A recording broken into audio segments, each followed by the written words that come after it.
নমস্কার, নির্মল আনন্দে সবাইকে সুস্বাগতম। গুরুদেব প্রভু শ্রীকৃষ্ণ রাধা মায়ের আশীর্বাদকে সারথি করে শ্রীমদ্ ভগবত গীতার প্রণাম মন্ত্র দিয়ে শুরু করছি আজকের গীতা পাঠ।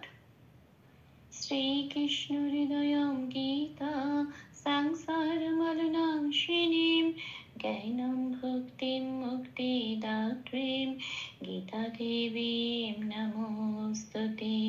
ওম নমো ভগবতে বাসুদেবায়।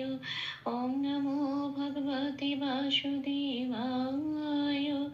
ওম নমো ভগবতে বাসুদেবায়। রাধে রাধে রাধে রাধে রাধে রাধে রাধে রাধে রাধে রাধে। শ্রীমদ্ ভগবত গীতা প্রথম অধ্যায় শ্লোক নাম্বার 44। অহপাত মহৎ পাপম কারিতুম ব্যবসিতা বয়ম যৎ রাজ্য সুখলোভেন হন্তুম স্বজনম উদ্যতাঃ। আচ্ছা, এখানে প্রথম লাইনের প্রথম পাঠটা অহবত মহৎ পাপম।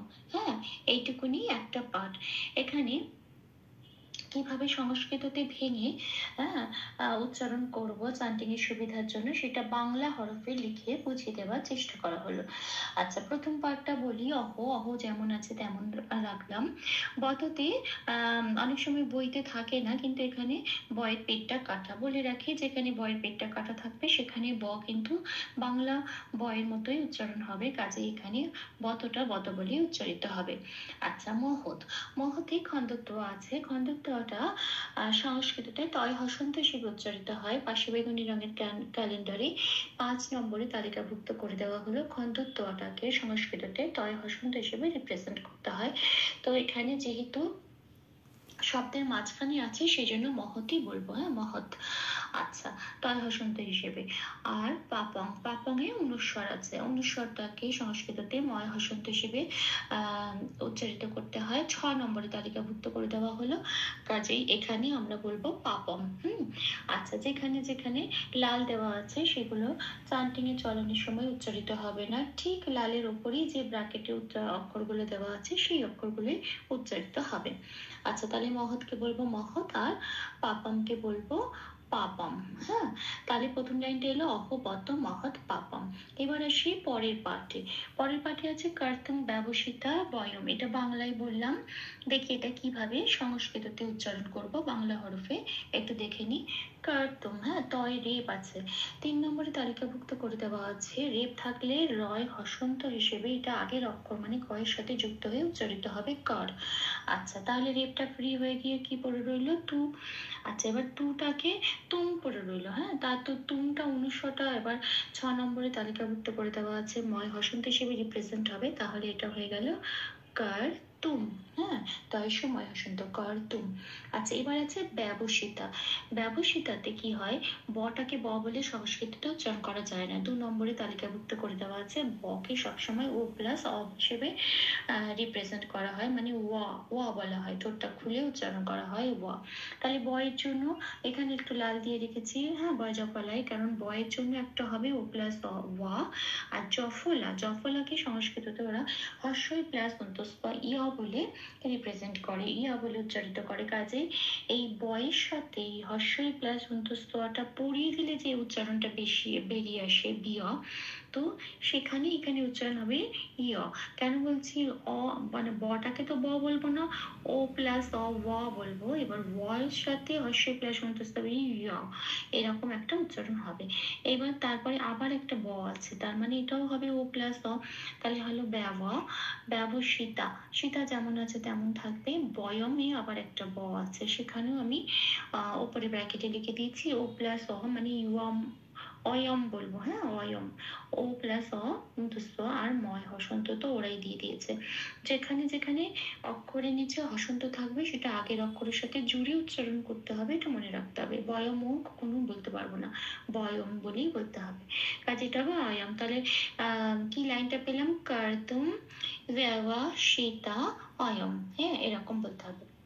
পরের লাইনে চলে আসি। আচ্ছা, যৎ রাজ্য সুখ লোভে না, এটা বাংলায় বললাম। এবার দেখি কিভাবে সংস্কৃত উচ্চারণের জন্য কিভাবে লিখবো। যৎ অন্তস্থ এক নম্বরে তালিকাভুক্ত করে দেওয়া আছে, হর্ষই প্লাস অন্তস্থ হিসেবে লিখতে হবে। হর্ষই প্লাস অন্তস্থ, দয় হসন্ত তোরাই দিয়ে দিয়েছে, ওটা যেমন আছে তেমন। তাহলে ইয়ত হবে। হ্যাঁ, যৎকে ওরা ইয়া বলে উচ্চারণ করে, তো যকে এ কাজে ইয়ত উচ্চারণটা হবে ইয়ত।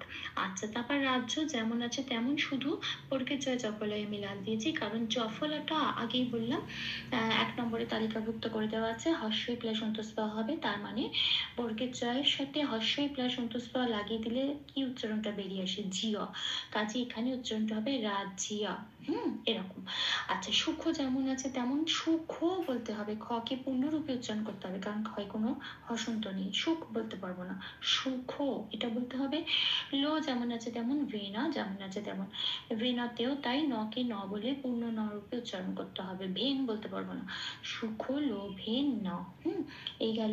আচ্ছা, এবার আসি পরের পার্টে, হন্তং স্বজন মুদ্দ তাহা। হ্যাঁ, এটা আমি বাংলায় বললাম, মুদ্দ তাহ মানে একটা বিসর্গ আছে, এটা আমি বাংলায় বললাম। এবার দেখি সংস্কৃততে কিভাবে ভাঙবো। আচ্ছা, একটু ভেঙেছি, হন্তমকে নয় তয় হর্ষটা একটু ভেঙেছি, নটাকে বাইরে বের করে এনেছি হসন্ত দিয়ে। যখনই নটা হনের নটা বাইরে বেরিয়ে এসছে হসন্ত দিয়ে, তখন এটা হয়ের সাথে জুড়ে উচ্চারিত হবে হন।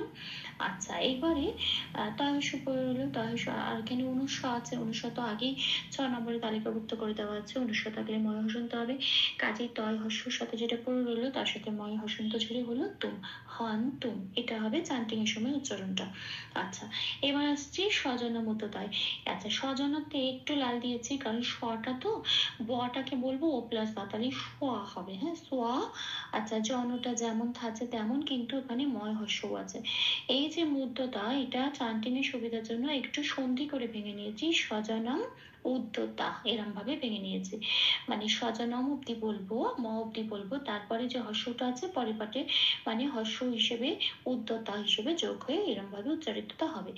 আবার যেহেতু ময় হর্ষ সব মটাকে ভেঙে বলছি নয়ের সাথে জুড়ে, সেজন্য ময় একটা হসন্ত হবে, তাহলে ময় হসন্ত হিসেবে মটা বেরিয়ে এলো, নয়ের সাথে জুড়ে জনম বলে উচ্চারিত হলো, আর ময় হর্ষ যেটা পড়ে হলো সেটা হর্ষ হিসেবে পরের অক্ষরের সাথে যুক্ত হয়ে গেল, মানে উদ্যতা। হ্যাঁ, এইবারে দয় জফলা আছে, দয় জফলায় লাল দিয়েছি কেন, কারণ জফলা আছে 1 নম্বর তালিকাভুক্ত করা আছে, ওটা হর্ষই প্লাস অন্তস্থ হিসেবে উচ্চারিত হবে, তার মানে দয়ের সাথে হর্ষই প্লাস অন্তস্থ পড়ি দিলে যে উচ্চারণটা বেরিয়ে আসে দিয়া, সেটা এখানে উচ্চারিত হবে, মানে উদ্দিয়া। আচ্ছা, উদ্দিয়া তা যেমন আছে তেমন থাকবে, বিসর্গ আছে, বিসর্গ শেষে আছে, পংক্তির বা লাইনের শেষে বিসর্গ থাকলে 4 নম্বর তালিকাভুক্ত করে দেওয়া আছে, ওটা কি হয়, হ হিসেবে, পূর্ণ হ হিসেবে লিখতেও হয় এবং উচ্চারিতও হয়। বিসর্গ আছে বলে মানে পূর্ণ হওয়া হবে, যেহেতু তয়ের সাথে আকার আছে, ওই আকারটা মিলিয়ে হয়ের সাথেও আকার হবে হা, তাহলে কি হলো উদ্যাতা হা। তাহলে লাইনটা কি পেলাম, হান্তুম স্বাজনম উদ্যাতা হা। আচ্ছা, ভুল দুটি একটু ক্ষমা করে দেবেন, আমি চান্টিং এর অনুশীলনের সুবিধার জন্য 3 বার করে চান্ট করে দেওয়ার চেষ্টা করছি। অহবত মহৎ পাপম কারিতুম ইয়াবাসিতা বয়ম यद् राज्य सुखलोभेन हन्तुं स्वजनम् उद्यताः अहोबतु महत् पापं करितुं यवासिता वयं यद् राज्य सुखलोभेन हन्तुं स्वजनम् उद्यताः अहोबतु महत् पापं करितुं यवासिता वयं यद् राज्य सुखलोभेन हन्तुं स्वजनम् उद्यताः। राधे राधे राधे राधे राधे राधे राधे राधे राधे राधे तप्तकाञ्चन गौराङ्गीं राधे वृन्दावनेश्वरी विश्वभानुसुते देवी तां प्रणमामि हरे प्रेम। প্রভু ও শ্রী রাধা মায়ের কৃপা দৃষ্টি আমাদের সবার উপর বর্ষিত হোক। ধন্যবাদ। আপনাদের উৎসাহ ও ভালোবাসাই আমার অনুপ্রেরণা। আমার সকল ভুল ত্রুটির ক্ষমা প্রার্থনা প্রভুর চরণে অর্পণ করলাম। ওম কৃষ্ণায় বাসুদেবায় হরয়ে পরমাত্মনে প্রণতক্লেশনাশায় গোবিন্দায় নমো নমঃ। শ্রীকৃষ্ণার্পণমস্তু। জয় শ্রীকৃষ্ণ।